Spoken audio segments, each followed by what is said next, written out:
We should have thrown in there a chance to have lunch with Keith Baldry at the legislature. Nice prize. That's always exciting.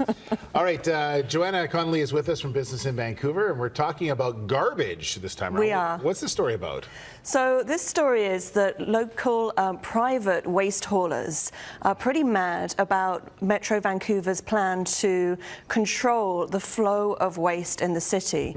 Currently, these waste haulers, like people like 1-800-GOT-JUNK, those franchisees, all those kinds of guys, they can use private tipping facilities. But Metro Vancouver is saying, no, we've got very strict waste reduction targets to fulfill. By 2020, they want to be diverting 80% of the waste from landfills.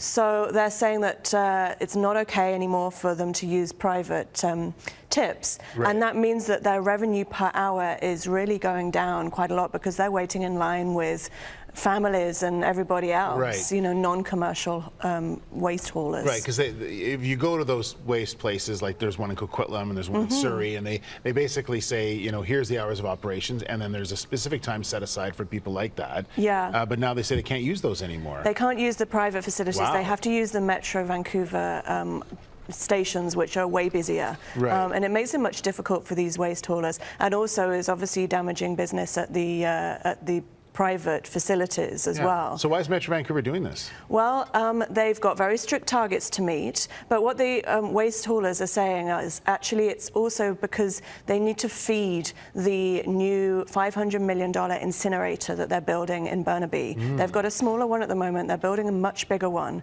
and they're going to need huge amounts of waste to what some people are saying, feed the beast. And that's meaning that they're trying to get a bit of a monopoly on waste control in the city, and some now, people I'm sure are the pretty city mad has a about different it. side to this. They do. You know, they're saying that it's extremely important that their waste reduction measures are met, that it's not the one and the same thing as the what they need for the incinerator. Not a cash grab. That it's that it's not a cash grab, of course, and they are trying their best to meet these environmental targets. So there are two sides to every story, but it's kind of interesting. All right, well, we'll keep monitoring that story. Thanks very much for that, Joanna.